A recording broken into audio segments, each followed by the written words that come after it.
Bora, galera! Estamos aqui ao vivo, explica aí, para contar com vocês sobre essa aula bacana de física. Vem chegando, convida seus amigos, avisa pra galera que começou, chega pra cá, tá? Em 5 minutos a gente começa, mas antes a gente vai batendo um papo, vai falando sobre o que é esse curso, vai falando sobre as novas perspectivas do Explica aí, o que é que a gente está trazendo de novo para você.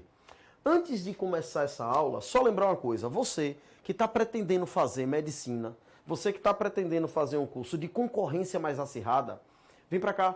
Porque, além de se preparar, por exemplo, numa escola, enquanto você for terceiro ano assistente, enquanto você faz um cursinho presencial ou uma matéria isolada, não importa, você tem liberdade também para estudar com a gente aqui no Explica aí, a hora que quiser, quando quiser, como quiser.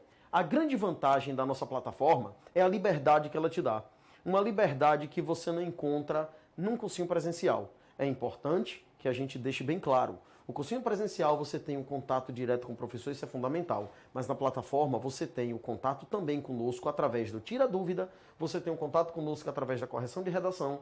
E você tem, além desse contato, você tem ainda a perspectiva e a prerrogativa de poder estudar quando quiser, na hora que quiser, ter o contato com a gente de maneira indireta através das nossas aulas gravadas e esse contato aqui direto, tete a tete, nas nossas aulas ao vivo, beleza?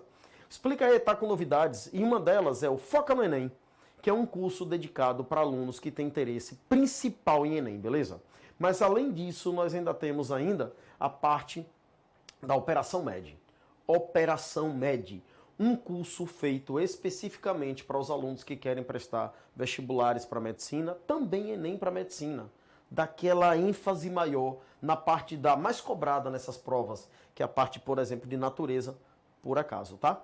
Lembrar que nesse curso de Operação MED, a gente tem um foco maior em vestibulares também, como FUVEST e tal, para a gente tentar fazer com que esse aluno saia de um nível de apenas Enem e ele vá para um patamar de provas mais complexas também, tá? Isso a gente consegue fazer como? A gente consegue com apostilas bem direcionadas, a gente consegue com quem está no curso, quem compra esse curso, quem adquire o curso, foca no caso no Enem e Operação MED, principalmente Operação MED, tem uma grande vantagem da quantidade de dúvidas que tem para tirar, da quantidade de redações que tem para mandar. E esse curso, por exemplo, ele é bem interessante para quem quer estudar só com a nossa plataforma, tá? Hoje, por acaso, não explica aí, nós tivemos inúmeras pessoas, inúmeros alunos entrando em contato, agradecendo, devido às novas chamadas de vestibulares aí afora, de universidades aí afora, depois do resultado do Enem. Beleza? A galera agradecendo em peso, porque Explica aí tá aqui para sempre mandar o melhor conteúdo para vocês, tá? Bom, como é que a gente funciona no caso com a questão do curso Foca no Enem? O Foca no Enem, galera, ele é dedicado para aluno, por exemplo, que está querendo fazer principalmente o Enem. O aluno que está querendo prestar Enem, desde que ele seja aluno ainda em escola, desde que ele já tenha terminado, que ele seja assistente, não importa. Serve para todo mundo. Mas como é que funciona? A gente está acostumado, por exemplo, em escola, a gente está acostumado a ter material apostilado, a gente está acostumado a ter aula, tá? Expositiva, como a gente está vendo aqui. A gente está acostumado a ter simulado para resolver, a gente está acostumado a ter lista de exercício para resolver, a gente está acostumado também a encontrar um professor, um monitor para tirar uma dúvida, a gente quer saber o que é que a gente está errando na redação. Mas espera aí, você está pensando que isso só acontece presencial, é? Isso acontece em todo local. Em todo local, inclusive na nossa plataforma. Como eu estava comentando, hoje teve contatos de alunos que estudaram só com Explica aí, com resultados impressionantes. Galera que passou, por exemplo, nos cursos que pretendia, realizando o sonho só com a plataforma, sem precisar, por exemplo, se dedicar a nenhuma outra atividade extra a não ser o Explica aí. Então a gente conseguiu, por exemplo, resultados da galera no FRJ, a gente conseguiu resultados da galera no Pará, conseguiu em Pernambuco, conseguiu no Brasil inteiro.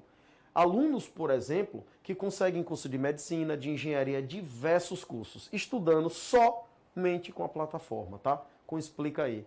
Um detalhe que é o grande diferencial, talvez, do Explica aí, a nossa organização, que é impecável, nosso material, as nossas organizações de videoaula, exercícios, a nossa correção de redação num tempo nunca visto nessa internet, porque nós oferecemos uma correção de redação com tempo máximo aí de 72 horas. Mas o tempo médio da correção é de apenas 24 horas, galera. Você manda a sua redação agora, em média a sua redação vai estar sendo corrigida até amanhã, nesse mesmo horário você já recebe sua nota. O nosso tira dúvida 24 horas com detalhe. Nós temos um diferencial no tira dúvidas, tá? Muita gente tem tira dúvida também, mas o tira dúvida é somente do material que está na apostila oferecida pelo curso. Muita gente que tem o tira dúvida, por exemplo, consegue tirar suas dúvidas, mas só e exclusivamente do material oferecido pelo curso. Ou seja, essas questões já estão respondidas, só esperando. Eles enviam para vocês sem nenhuma personalização. O nosso é diferente. O nosso é diferente. O nosso, você pode mandar dúvida de qualquer lugar, de qualquer material, tá? Material de um livro, do material na internet que você pega, você fotografa, manda pra gente, a gente manda de novo para você personalizado, com os comentários que você precisa, com os detalhes das dúvidas que vocês mandam, a gente responde personalizada, beleza? Então não tem igual. Explica aí, é uma plataforma completa, é uma plataforma diferente, é uma plataforma que chegou para ficar, chegou para dominar esse Brasilzão aí nosso, com todos os alunos que podem também, tá? Estar cursando cursos quaisquer, desde uma universidade, até você chegar, por exemplo, cursos como alunos que estão tentando resgatar conhecimento. Tem alunos que querem fazer a mudança de curso, que querem fazer novo Enem e novas provas, e não tem mais saco para estar na sala de aula ali o tempo todo ouvindo quem? Um professor naquele momento, tá? Mas aí o que é que ele faz? Ele opta por uma plataforma, e a nossa está aberta para isso, para que você consiga, por exemplo, assistir a aula no momento que você quer. Tem pessoas que rendem melhor à noite. Eu ontem atendi um aluno que estava comentando isso comigo, professor, eu estudo muito melhor à noite. Como é que eu faço? Assim não explica aí, porque você fica livre para estudar a hora que você quer, você não fica submisso a um horário pré-determinado. É você que faz o seu horário. Mas se você precisar de ajuda, a gente ainda ajuda com isso, porque a gente tem, dependendo do plano que você escolha, um curso, na verdade, ou o curso que você escolha, você tem a possibilidade do nosso horário personalizado também. Nós temos um plano de estudo dedicado para você e é você que monta ele. Você disponibiliza o que você quer estudar, no momento que você quer estudar, na hora que quer estudar, em que intensidade você quer estudar, se você tem um nível começando, iniciante, se você já tem um nível avançado, você seleciona e a nossa plataforma faz todo o pacote. Vou invadir sua aula. Vou invadir sua aula. Parêntese total. Parêntese total. Prestem atenção o que essa linda forma de cabeça disse. Ontem, abre aspas, né? Esse rapazinho aqui, Joe. Anota aí. É isso aí, tá? E pra gente, olha, são as novas atualizações do cadernão do Explica Aí. Que cadernão? Aquele cadernão que foi um sucesso. O nosso cadernão, onde nós temos as questões do Enem todas separadas por assunto. Nós não estamos separando por prova, estamos separando por assunto. E além disso, estamos atualizando as estatísticas da prova, já com as novas provas de 2018. Essas atualizações que estão acontecendo, em breve, abril, vai estar disponível na nossa plataforma. E além da plataforma, a gente ainda tem a possibilidade da compra direta, tá? Para alunos que conhecem tal e tudo mais.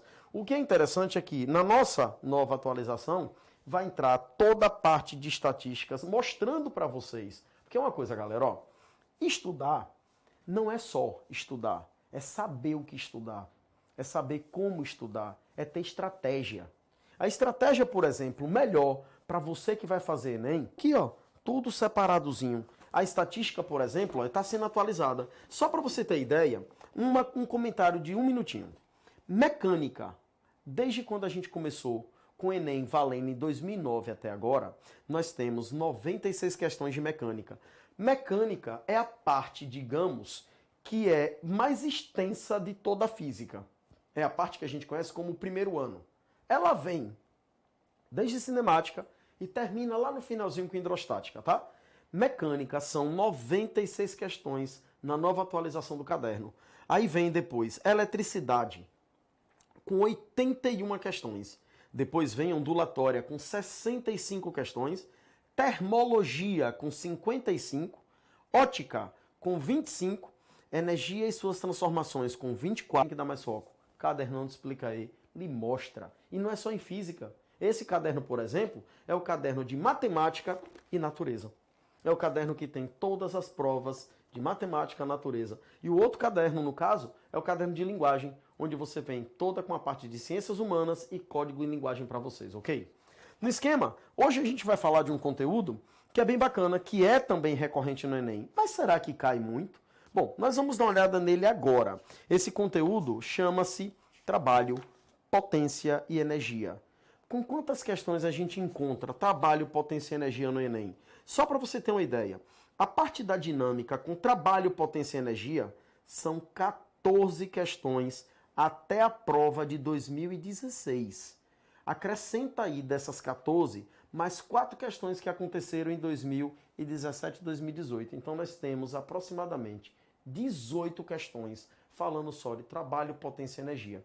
Se a gente olhar que a gente tem cerca aí de 24, 25 provas, é praticamente, em dados estatísticos, uma questão por prova.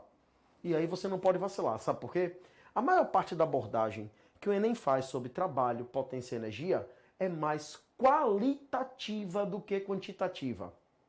Como assim qualitativa? É uma questão que aborda mais a parte teórica do que a parte prática, do que a parte de cálculo, ok? Então a gente começa a nossa aula hoje, você que está acompanhando nossa live, tá? Lembrar que o nosso curso, ele não para por aqui, ele é contínuo. Nós temos ainda lives aí na segunda, na terça, na quarta, na quinta e na sexta, todos os dias nesse mesmo horário, 7 horas, beleza? Hoje nós vamos falar então justamente da parte de trabalho que tem um apelo gigantesco no Enem. Trabalho, potência e energia. E aí a gente vai tentar fazer um check-upzinho rápido de toda essa parte interessante que traz essa dinâmica pra gente, tá? Que traz essa dinâmica, que traz essa mecânica na prova do Enem. Uma coisa interessante sobre essa parte é que a gente deve se lembrar que o trabalho, a potência e a energia, por que esses 3 tópicos? Porque eles estão interligados. Não há como você realizar trabalho se não houver energia disponível para isso.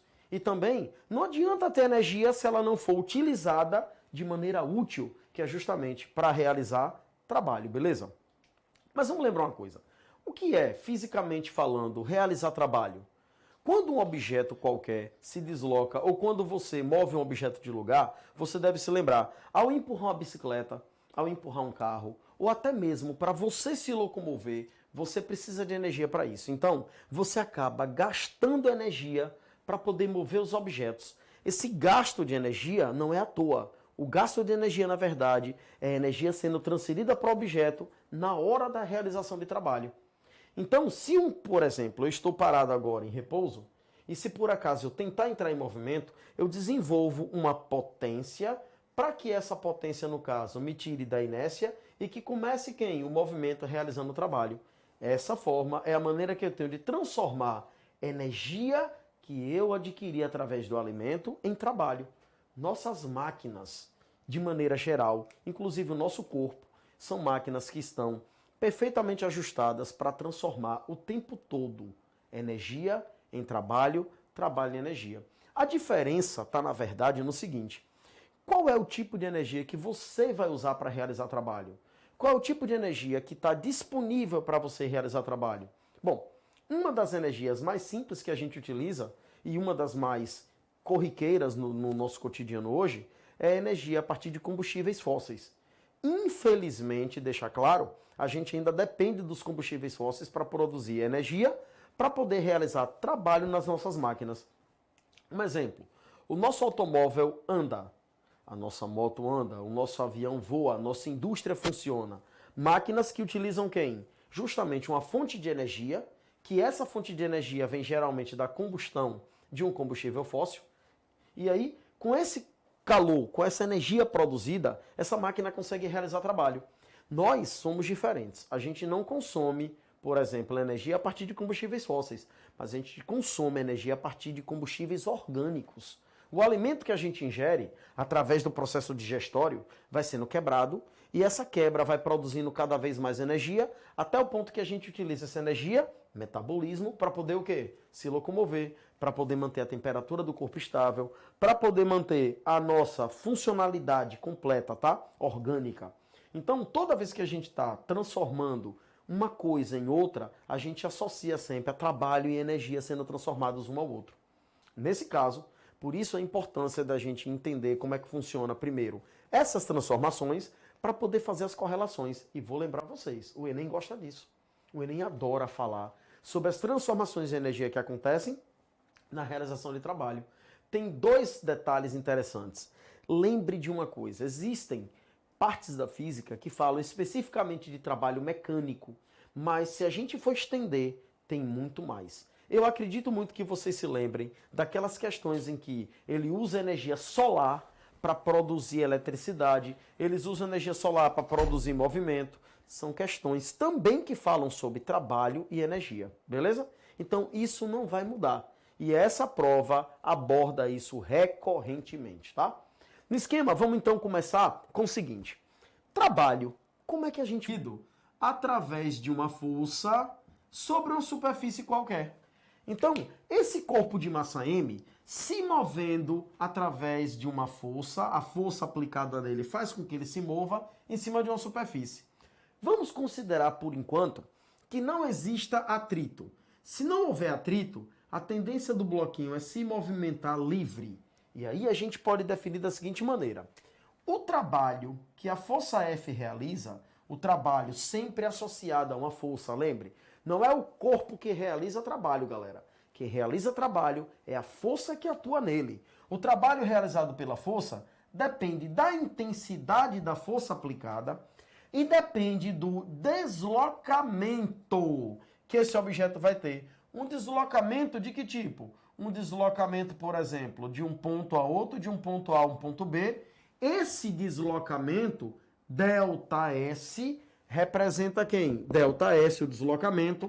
Esse deslocamento é importante na realização de trabalho. Mas tem um dado interessante. Será que toda força consegue realizar trabalho? Será que toda força consegue produzir trabalho? Não. Para que uma força realize trabalho, é de extrema importância que a força seja aplicada de maneira adequada.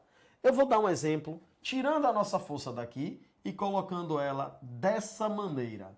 Se a força fosse aplicada dessa forma, você percebe que ela já não está mais de maneira adequada à realização de trabalho.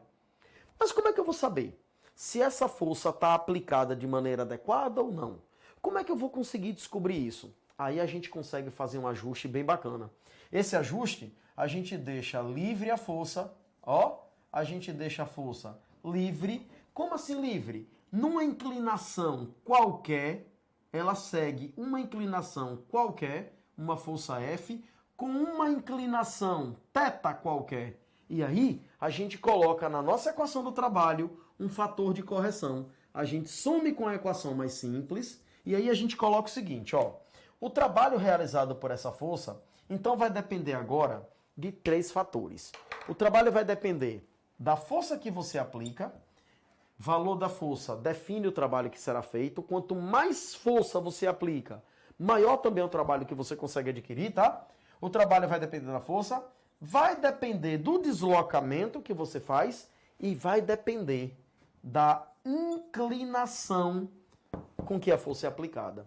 O cosseno desse ângulo é usado justamente porque o deslocamento nessa minha figura acontece na horizontal. O deslocamento acontece na horizontal. A parcelinha da força que está inclinada, vamos lembrar uma coisa? Lá em dinâmica, a gente aprende que não se pode trabalhar com nenhuma força inclinada. Lá em vetores, a gente aprende que não se pode trabalhar com nenhum vetor inclinado. Toda vez em vetores, quando você pegar uma grandeza vetorial inclinada, galera, é uma obrigação. Isso não é uma opção. Quando você pegar qualquer grandeza vetorial inclinada, a melhor maneira de você resolver é fazendo uma decomposição. A decomposição vetorial envolve 2 parcelas. Quem são elas? Uma parcelinha na horizontal, chamada de Fx, e outra parcelinha na vertical, chamada de Fy.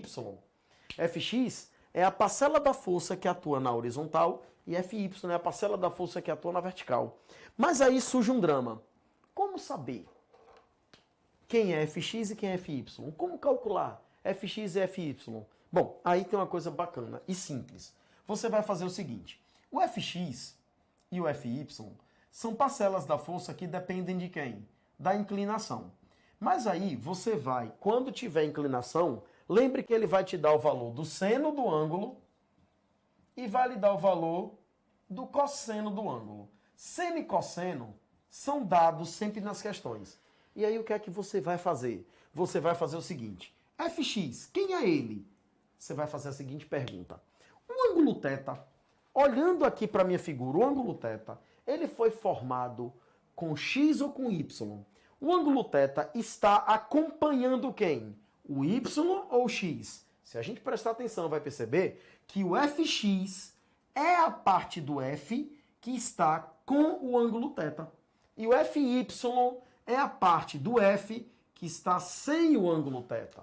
Como assim com o ângulo e sem o ângulo? Repare que o ângulo θ foi desenhado entre a força F original e o Fx. Então, o ângulo θ toca no Fx. O Fx está com o ângulo. Já o Fy, você percebe, está livre. Fy está aqui, ó, sem o ângulo θ. Nesse esquema, a gente pode, então, fazer a decomposição da seguinte maneira. Fx é a força F com o ângulo θ. Galera, quem está com o ângulo, com C de com, lembra o C de cosseno. Quem está com o ângulo sempre leva o cosseno. E quem está sem o ângulo já está dizendo, o Fy é o F sem o ângulo θ.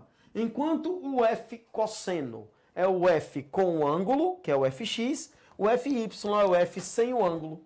Beleza?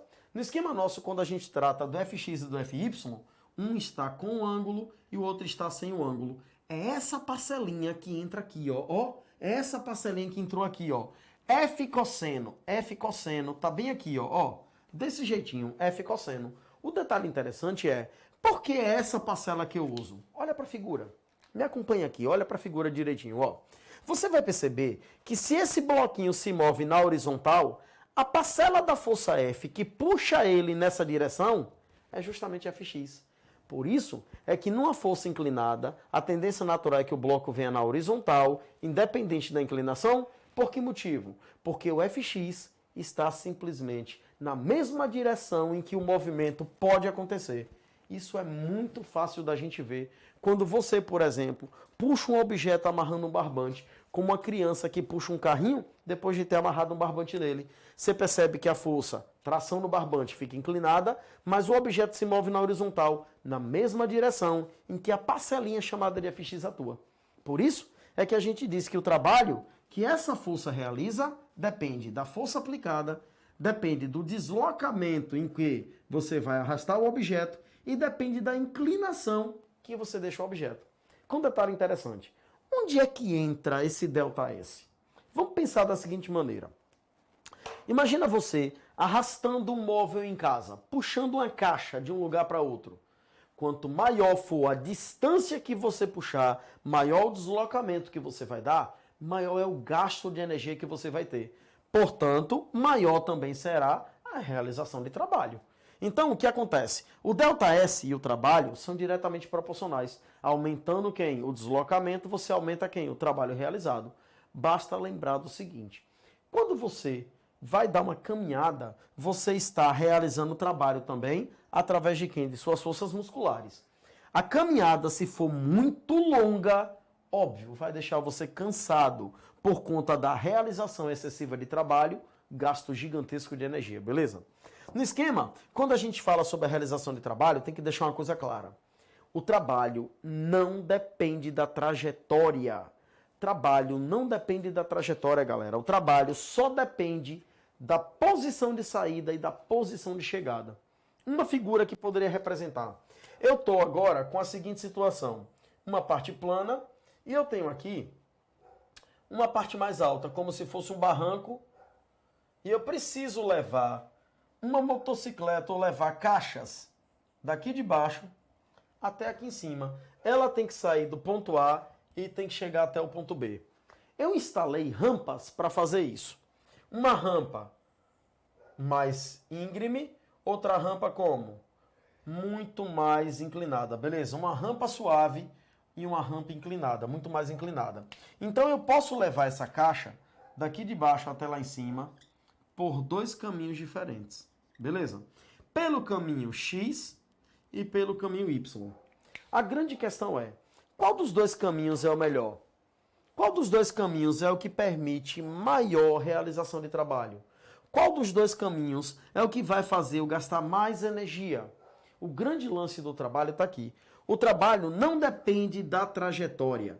O trabalho que eu vou fazer para tirar essa caixa da posição A e levar ela até a posição B é o mesmo em todos os casos. É sempre igual. O trabalho que eu vou fazer para tirar a caixa daqui até aqui é para tirar ela pela trajetória X ou para tirar pela trajetória Y, não importa. O que pode estar pensando você é o seguinte, mas olha, se eu for pela trajetória X, eu vou por um caminho mais longo. No entanto, por ser mais íngreme, o que acontece? Por ser menos íngreme, essa trajetória aqui permite o quê? Que a gente consiga realizar através do caminho mais longo, mas gastando quem? Menos energia, por conta de quem? Justamente da parte da menor inclinação. Em compensação, nesse caso, o caminho é mais íngreme. Nesse caso, você realiza uma força maior, mas o caminho é mais curto. Um efeito compensa o outro. Efeito de compensação. De que tipo? Esse carinha aqui vai ser levado de baixo até em cima com um detalhe. Pelo caminho X, nós vamos ter maior deslocamento, ou melhor, maior distância, mas em compensação nós vamos ter quem? Uma menor força sendo aplicada. Por quê? Como é menos íngreme, você vai empurrar com menor força. No caminho Y, o que é que nós temos? Nós vamos ter um deslocamento menor, mas, no entanto, você vai ter que fazer uma força maior. Então, a gente compara com a seguinte situação. Se eu estiver que subir agora num prédio, eu vou sair de baixo e vou chegar até em cima, beleza? Com um detalhe interessante. Quando eu saio do prédio de baixo até em cima, eu tenho 3 caminhos para fazer. Ou eu vou pelo elevador, ou eu vou pela escada, ou eu vou, por exemplo, por uma escada de bombeiro que tem do lado de fora. Independente do caminho que eu escolher, eu vou sempre conseguir subir nesse prédio através dos 3 caminhos. Só que um detalhe, à medida que eu vou subindo, o meu ganho de energia vai sendo cada vez o quê? Contabilizado. Quando eu saio de baixo e chego até em cima, não importa se eu subir de elevador, não importa se eu subir pela escada comum do prédio ou se eu subir pela escada de incêndio. O que importa é que eu saio de baixo até em cima. Então, quando eu chego lá, independente do caminho que eu tenho escolhido, o ganho de energia potencial é exatamente o mesmo. Eu ganhei a mesma quantidade de energia potencial devido à minha saída de baixo até em cima, independente do caminho que eu escolhi. Então é interessante que a gente lembre do seguinte, trabalho independe da trajetória. O trabalho só depende do ponto de saída até o ponto de chegada, ok? Independe da trajetória. Um detalhe interessante sobre o trabalho ainda está relacionado a tipos de forças realizando o trabalho. Eu posso ter, por exemplo, o trabalho sendo realizado por várias forças diferentes. Quais são elas? A força peso, a força normal, a força de atrito, a força centrípeta. Quais são as forças que realizam trabalho? Um detalhe interessante. Existem forças que realizam trabalho motor e existem forças que realizam trabalho resistente. O que é o trabalho motor? É o trabalho que promove o movimento. É o trabalho que mantém o movimento. Já o trabalho resistente é o trabalho que se opõe ao movimento. Nesse esquema, quando a gente fala sobre a força peso, quando a gente fala sobre a força tração, quando a gente fala sobre qualquer outra força motriz, nós estamos falando no trabalho motor. Lembrar que trabalho motor, chamado de trabalho motor, é o trabalho, galera, maior do que zero. É o trabalho positivo. Já o trabalho resistente é o trabalho que menor do que zero, é o trabalho negativo, beleza? Enquanto o trabalho motor é o positivo, o trabalho resistente é o negativo. Mas quais são as forças que realizam trabalho? Vamos falar primeiro dela, trabalho do peso. A força peso é uma força que aponta sempre em direção ao centro da Terra. A força peso sempre aponta em direção ao centro da Terra. Então lembre disso, Quando o objeto estiver se deslocando para baixo, o trabalho do peso será positivo. Quando o objeto estiver se deslocando para cima, aí você percebe que se o objeto estivesse deslocando para cima, o trabalho do peso passa a ser negativo. Trabalho do peso é positivo quando ele está a favor do peso, quando o deslocamento do objeto for a favor da força-peso. Para baixo, por exemplo, trabalho positivo. Quando o trabalho for contra a força-peso, o trabalho, então, será para cima, contrário à atuação do peso, o trabalho será negativo. Esse trabalho positivo, lembrando, é chamado de trabalho motor. Esse trabalho negativo é chamado de trabalho resistente. Agora, olha uma coisa bacana. O trabalho motor sempre é tratado como trabalho espontâneo. É o trabalho natural, é o trabalho que, se você deixar, por si só ele acontece. O trabalho resistente, ao contrário. O trabalho resistente é também chamado de trabalho forçado. É aquele trabalho que só acontece se você forçar ele a acontecer. Por exemplo, se eu solto qualquer objeto, a tendência natural é descer, é cair devido a ações gravitacionais. Quando eu solto o objeto, ele cai porque é a natureza que permite que ele faça isso. Nesse caso, o trabalho na descida é um trabalho positivo. Trabalho positivo, galera, lembre, é trabalho espontâneo, natural, acontece por si só. Já o trabalho resistente é aquele que você obrigatoriamente faz. Nesse caso, quando eu suspendo qualquer objeto que tenha massa, ele só vai subir porque eu estou obrigando a fazer isso. Eu estou tentando fazer isso. E eu estou lutando contra o peso dele, que tende a levar ele para baixo. Se eu estou lutando contra o peso, esse carinha, então, ele está sendo submetido a um trabalho resistente da força-peso. Se eu estou tentando levantar, é contrário ao que o peso quer. Se eu estou levantando, o trabalho do peso, nesse caso, contraria o que eu estou querendo. É negativo, beleza? Então a pergunta é, como é que eu vou saber se uma força realiza trabalho positivo ou se uma força realiza trabalho negativo?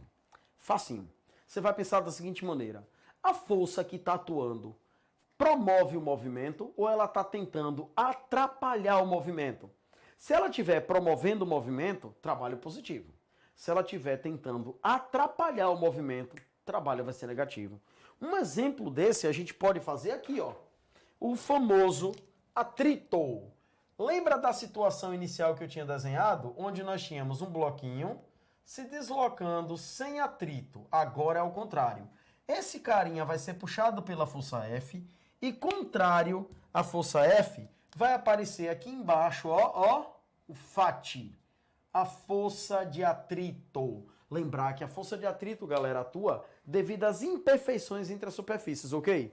Nesse esquema, a força F, que é a força motriz, é a força que realiza trabalho positivo. Mas olhe que o deslocamento ele está acontecendo nesse sentido. Enquanto o deslocamento acontece nesse sentido, a força de atrito atua no sentido contrário. Como a força de atrito atua no sentido oposto ao deslocamento, ela realiza então um trabalho negativo, um trabalho resistente, um trabalho que tenta jogar a energia do carinha fora. Lembre que todo trabalho resistente, trabalho negativo, desperdiça energia.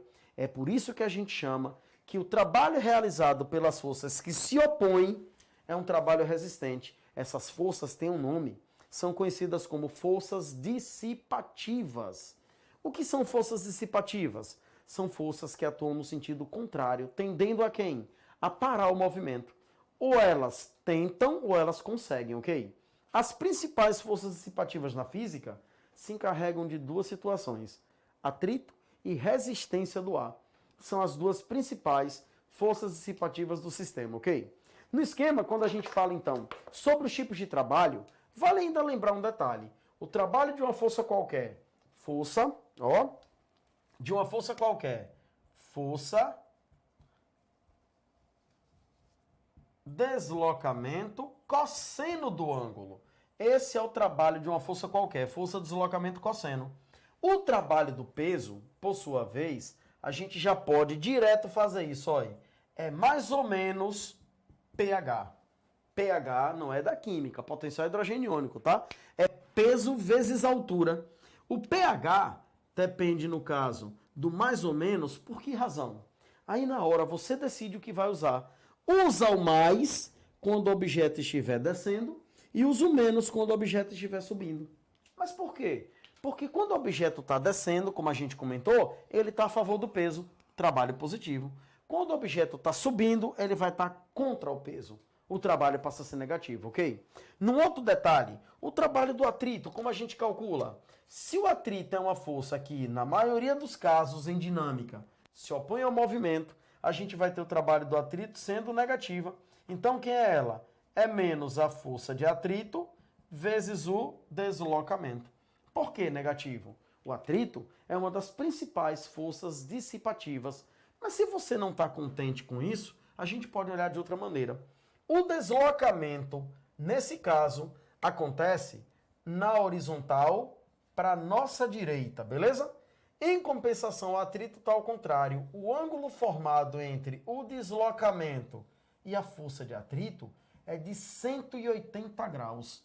Como o ângulo é de 180, o cosseno de 180 graus, para quem se lembra, é menos 1. Se o cosseno desse cara é menos 1, menos com mais, é esse menos que aparece aqui, beleza? Por que então o atrito que faz uma força contrária ao movimento realiza trabalho como? Negativo. Porque no contrário ao movimento você tem um ângulo de 180 graus, beleza? Mas tem um detalhe. E se a força for variável? E se essa força não tiver valor constante? E se a força mudar ao longo da trajetória? E se a força começar com um valor menor e, paralelamente, for adicionado mais força e ela ficar com um valorzinho maior? O que acontece se a força se altera? O que acontece se a força aumenta ou se a força diminui? Aí tem uma coisa bacana. Quando você encontrar uma força variável, geralmente eles vão fornecer na forma de um gráfico. E a forma gráfica, lembre, a parte gráfica da física trabalhada é sempre cartesiana. Nós trabalhamos sempre com gráficos o quê? Cartesianos, gráficos que só possuem dois eixos. Quem são eles? Eixo Y e eixo X. Mas quando você fala de trabalho, quem entra no lugar do eixo Y é a força. E quem entra no lugar do eixo X é o deslocamento. Geralmente é assim que a gente representa. Gráfico força, deslocamento. Como é que a gente calcula trabalho num gráfico desse tipo, em que a força varia, aumenta de valor à medida que o objeto se move? Aí a gente faz assim, ó. O gráfico vai lhe fornecer subsídio para calcular o trabalho. Galera, uma observação importante. Muito aluno tem dúvida. Assim, eu não me entendo quando é que essa parte numa área, quando o gráfico for força, deslocamento. Quando o gráfico for força, deslocamento, a área da figura que você encontra é o próprio trabalho sendo realizado, beleza? Mas vamos lembrar uma coisa? Quais são as três áreas que a gente utiliza em física? Nós temos três. Aí a gente vai sempre optar por uma delas. Ou a área de um retângulo, como essa figurinha, ou a área de um triângulo, ou a área de um trapézio. Com muito cuidado, porque em alguns casos o trapézio aparece deitado, em outros casos o trapézio aparece em pé. Então nós temos duas posições diferentes para o trapézio. Ou ele está deitado ou ele está em pé. No caso, quando é um retângulo, nós temos base e altura.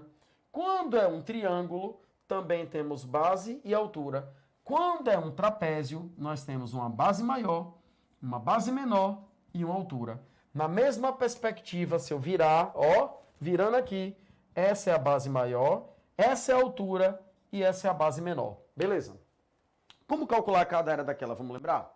Primeiro, o retângulo. A área de um retângulo, galera, é simplesmente BH.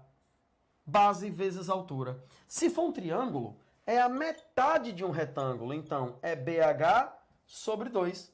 A área do retângulo, BH sobre 2. Se for um trapézio, a área do trapézio é base maior mais base menor, lembrando, vezes a altura sobre 2. Então, nós temos a área de um trapézio, temos a área de um retângulo e a área de um triângulo. Onde é que eu devo mesmo usar as áreas? Toda vez que pegar um gráfico força, deslocamento, a área lhe fornece o trabalho, beleza? E lembre de uma coisa, ó. Quando o aluno vai calcular a área, ele às vezes fica perdido sem saber até onde a área deve ser calculada. Galera, ele sempre vai lhe dar uma referência aqui. No caso, até o deslocamento de 10 metros, você vai só até o 10. Fechou com o gráfico, você tem que descer até encontrar o eixo. Nunca a área deve ser fechada com pontilhado. A área se fecha sempre com o eixo das abscissas, ok? Então lembrar, sempre que tiver área para calcular, esse cálculo de área deve ser feito através de quem? Do gráfico até o eixo, ok? No esquema, quando a gente segue, a gente ainda tem uma outra coisa que está relacionada ao trabalho. Mas agora, não com a realização dele, mas a gente vai relacionar com a rapidez com que o trabalho é feito. A rapidez com que o trabalho é feito é chamada de potência. Mas o que é, afinal de contas, a potência? A gente pode primeiro fazer uma comparação. Comparação de que tipo? Num gráfico, por exemplo, a gente acabou de ver, mas numa situação real, na vida prática, onde é que a gente vê potência? A gente pode comparar, por exemplo, dois atletas. Um atleta, por exemplo, como um maratonista, que é o cara que tem uma massa muscular menor, mas tem uma resistência maior para correr. Manda aí. A gente teve uma quedazinha na internet aqui. O pessoal está pedindo para você repetir a parte do gráfico. A parte do gráfico? Beleza. Vamos lá. Beleza? Fazer um repeteco aqui da parte gráfica tranquilamente. E ó, galera, se tiver dúvida, manda aí, porque a gente interage aqui de boa, tá? Manda suas dúvidas, porque o interessante não é que você apenas fique aí como espectador, é que você, além de ser um espectador, ativamente você o quê? Participe da nossa live também, tá? Manda dúvida, manda pra cá, porque a gente trabalha aqui, é pra vocês, tá certo? No esquema, a gente estava comentando o seguinte, ó. Quando você pega um gráfico, quando é que aparece esses gráficos? Principalmente quando se quer falar de forças variáveis. Então eu vou desenhar até de outra forma. Imagina que eu tenho uma força que varia dessa maneira, uma força variando em função do deslocamento. Como é uma força variando em função do deslocamento? Imagina você que está empurrando um carro e de repente você faz em algum momento uma força maior e em outro momento uma força menor. Isso quer dizer então que a força varia de acordo com quem? Com o deslocamento que você está fazendo. Mas olha, de novo, repetindo, tá galera? Toda vez que você pegar um gráfico, força-deslocamento, você deve se lembrar disso. O produto entre a força e o deslocamento me fornece algo? Força vezes deslocamento me fornece alguma coisa? Aí você lembra, ó. Força multiplicando o deslocamento fornece pra gente o trabalho. Se a força multiplicando o deslocamento fornece trabalho, então eu posso achar o trabalho realizado nesse gráfico simplesmente calculando a área. Mas sabe por quê? Quando você calcula a área formada, você está fazendo produto entre força e deslocamento. Quando você calcula a área de um gráfico, você está fazendo produto entre essa grandeza e essa. E aí, quando é que é interessante calcular a área? Aí vem a coisa bacana. Você só vai calcular a área quando o produto entre essas duas grandezas, aqui fica aqui e aqui fica aqui, fornecer uma outra grandeza física. Como assim? Se eu multiplicar força e deslocamento, a multiplicação dos dois me dá o trabalho. Então, calcule a área, que ele é o trabalho. Se o gráfico fosse velocidade e tempo, gráfico, velocidade e tempo, a área lhe fornece o deslocamento. Então, calcula a área, que vai ser o deslocamento, beleza? No esquema, força-deslocamento me dá trabalho. Então, eu vou calcular o trabalho através de quem? Da área. E aí vale a pena lembrar. Quais são as áreas que a gente usa? Vamos recordar? 3 áreas. Nós usamos o retângulo, nós usamos o triângulo e nós utilizamos o trapézio. 3 áreas, retângulo, triângulo e trapézio, com um pequeno detalhe. O trapézio, você deve ter cuidado, porque ele pode aparecer de duas formas. O trapézio é de todas as áreas a que é mais delicada para se calcular. O trapézio, por exemplo, ele pode aparecer em pé ou ele pode aparecer deitado. Quando é um retângulo, você só tem base e altura. Quando é triângulo, você também só tem base e altura. Quando é trapézio, você tem base maior, você tem base menor e você tem altura. Base maior, base menor e altura, beleza? Como calcular cada área daquela? Ah, será que eu vou em algum momento utilizar uma outra área? Bom, na parte gráfica, dificilmente. Na parte gráfica, na física, geralmente a gente só utiliza essas áreas. Ou é retângulo, ou é triângulo, ou é trapézio. Como calcular a área do retângulo? A área do retângulo, galera, é só fazer base vezes altura. A área do triângulo é só você fazer base vezes altura sobre 2. E para fechar, a área do trapézio a gente faz de que maneira? A área do trapézio é base maior mais base menor vezes a altura sobre 2. Beleza? Nesse esquema, nessa pegada, a gente consegue calcular simples e facilmente o trabalho através de um gráfico, calculando a área dele. Mas deixa uma coisa bem clara. A área nunca deve terminar em uma linha pontilhada qualquer. Muito aluno perde a questão porque termina a área numa linha pontilhada. Galera, toda a área deve ser fechada, desde o gráfico que você tem até o eixo das abscissas. Então, a área deve ser computada com toda essa extensão aqui, nunca parando numa parte tracejada nem pontilhada, beleza? No esquema, a gente passa agora para uma outra abordagem da parte de trabalho, mas não só da realização de trabalho. A gente agora aborda a parte da intensidade com que o trabalho é feito, da rapidez com que o trabalho é feito. Aí nós falamos da potência. O que é potência? A potência é a capacidade que você tem de realizar trabalho em um determinado tempo. A gente estava citando um exemplo de 2 atletas, um velocista, um cara que corre 100 metros como o Usain Bolt, e um cara que corre quem? A maratona, como o Poltergar. Massas musculares completamente diferentes, estruturas físicas completamente diferentes, porque eles precisam de potências diferentes. O cara que está participando de uma maratona é o cara que precisa, por exemplo, de uma pequena massa muscular, mas, no entanto, é um cara que precisa de uma grande resistência.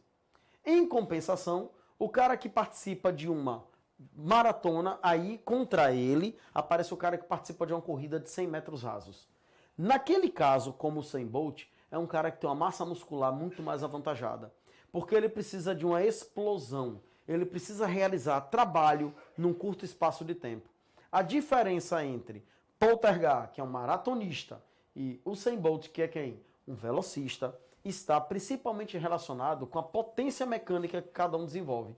O cara que tem uma potência maior é o cara que tem explosão muscular, é o cara que consome muita energia em pouco tempo, realiza muito trabalho em pouco tempo, é o cara que vai conseguir uma potência gigantesca, ok? Em compensação, o maratonista, que é o cara que corre grande distância, ele precisa de gastar naquele esquema, naquele intervalo de tempo que ele tem, ele gasta menos energia proporcional. Nesse caso, ele desenvolve potência menor. Ou se você não está muito familiarizado com atletas, potência, você pode também pensar com algo mais familiarizado, que é a questão dos automóveis. Quando você anda, por exemplo, ou dirige um veículo de motor 1.0 e você dirige um veículo de motor 2.0, você sabe que o de motor 2.0 consegue desenvolver uma velocidade maior em menos tempo. Então a gente associa a capacidade que aquele automóvel tem de aumentar mais a velocidade num tempo menor à realização de trabalho dele mais intensa. É o automóvel mais potente, é aquele que consegue realizar mais trabalho em menos tempo. Então, galera, lembrar que trabalho pode ser feito por qualquer sistema, mas a potência depende da rapidez com que o trabalho é realizado. Dessa maneira, como é que a gente pode levar em consideração a potência? A potência é nada mais que a capacidade que um sistema tem de realizar trabalho em um determinado tempo. Potência mecânica é a capacidade que a máquina tem de realizar trabalho gastando um certo intervalo de tempo, beleza? Com um detalhe interessante, ó. A potência deve ser usada em que unidade? Geralmente a potência tem como unidade a grandeza potência, unidade no sistema internacional watts, beleza? Watts. O trabalho no sistema internacional é medido em joules.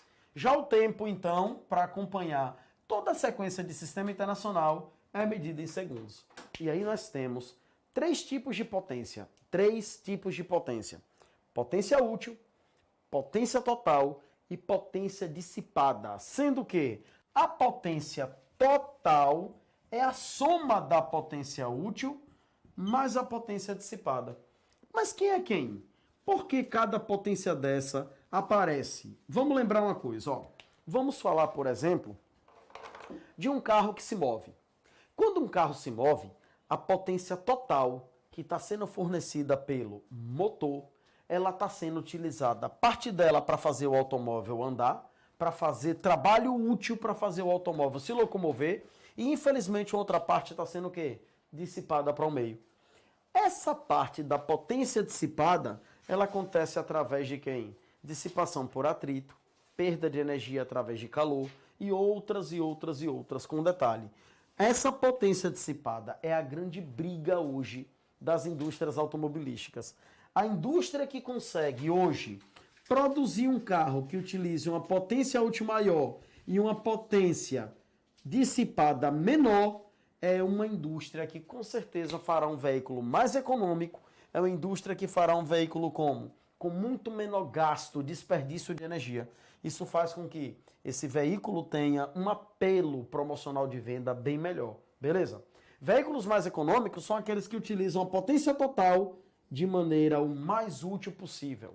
Quanto menos potência dissipada, quanto menos perda, melhor é quem? O seu sistema, ok? Mas quem diz isso? Quem diz isso é uma outra grandeza associada à potência chamada de rendimento da máquina. O rendimento, galera, de uma máquina sempre é o máximo de potência útil que você consegue em cima da potência total produzida.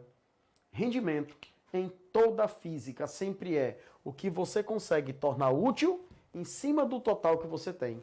Então vamos fazer uma brincadeira aqui ou uma comparação bem simples, ó. Imagina que você tem um carro e que esse carro conseguiu produzir uma potência total de 100 watts. Mas dessa potência total que o seu carro produziu, ele conseguiu tornar útil utilizar 80 watts. Bom, se o seu carro produziu 100 e o seu carro só conseguiu usar 80, significa dizer que ele jogou fora uma potência de 20 watts. Produção de quanto? 100. Uso de 80, jogou fora 20. De quanto é o rendimento dessa máquina? De quanto é o rendimento desse carro? O rendimento desse carro vai cair aqui.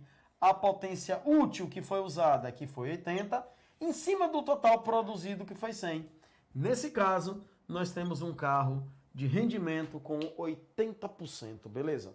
Infelizmente, os nossos motores atuais são motores de rendimento ainda muito baixo, comparado ao potencial energético que tem na matéria utilizada pela gasolina. Se nós tivéssemos hoje carros que funcionassem com motores, por exemplo, de muito maior rendimento, nós teríamos carros que rodassem hoje com 1 litro de gasolina fazendo 40, 50, 60, 100 quilômetros, ok?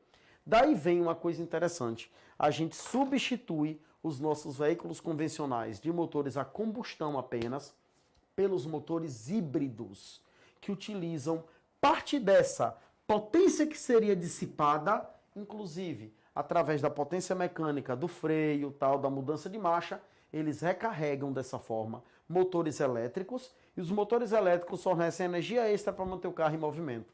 Só para você ter ideia, tem modelos hoje no mercado nacional de carros que fazem dentro da cidade em torno de 20 km por litro de combustível.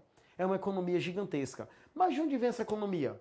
Vem justamente do motor híbrido. Ele utiliza parte da potência que seria dissipada para recarregar um motor elétrico que fornece energia para manter o carro em movimento.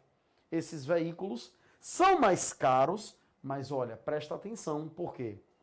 Numa relação custo-benefício entre valor que você paga mais caro no veículo e o tempo que esse veículo vai ficar em sua mão rodando, economizando, uma balança deve ser feita, uma projeção financeira deve ser feita para que você tenha a noção se vale ou não a pena investir tão alto num valor de carro como esse, ok?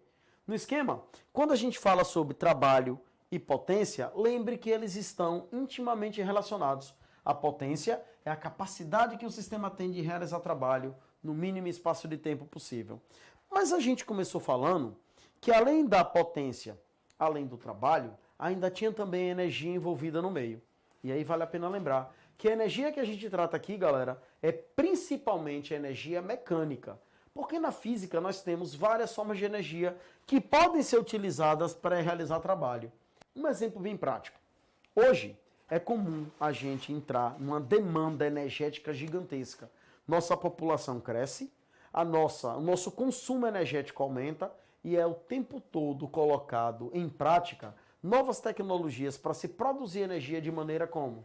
Sustentável, principalmente produzir energia de maneira grandiosa, para que dê para abastecer todas as necessidades humanas.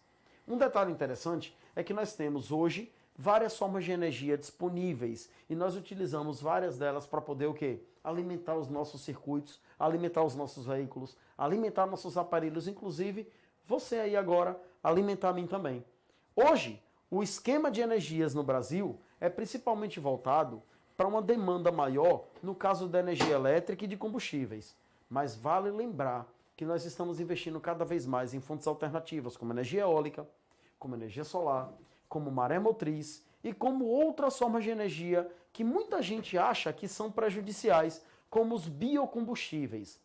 Qual a diferença, na prática, entre o consumo de combustíveis fósseis e biocombustíveis?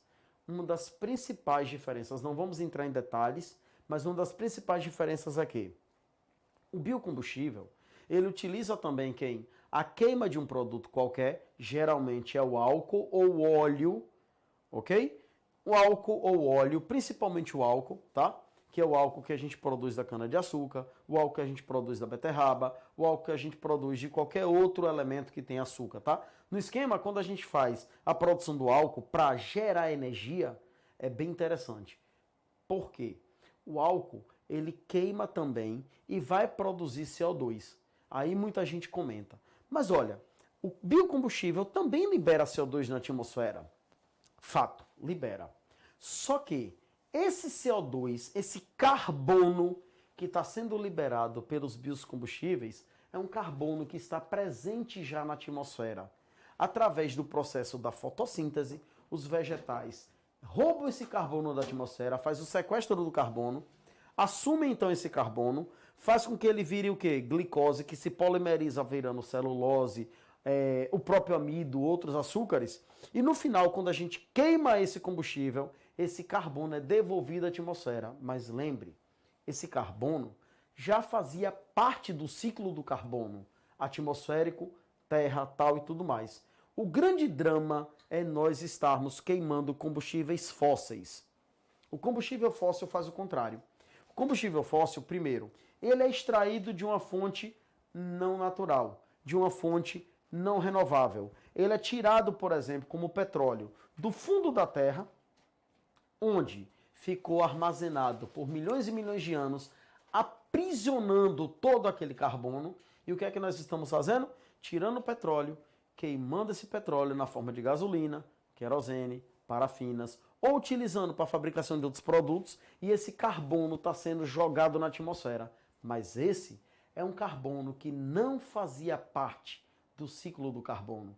Esse é um carbono novo que está chegando. É esse carbono novo que está chegando que está fazendo com que o efeito estufa se intensifique, com o aquecimento global fique cada vez o quê? Mais intenso. O que nós estamos fazendo é correndo cada vez mais riscos de desastres cada vez maiores acontecerem, ok? Desastres, por exemplo, como esse que a gente viu agora em São Paulo.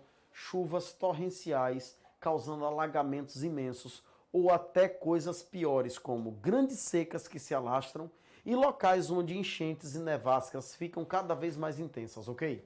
No esquema, vale lembrar que esse carbono que está sendo tirado do fundo da Terra é um carbono que deveria ficar lá, fora do ciclo, mas infelizmente a demanda energética no planeta requer que a gente continue ainda extraindo. E olha, vamos ser sinceros, é muito difícil a gente se libertar disso.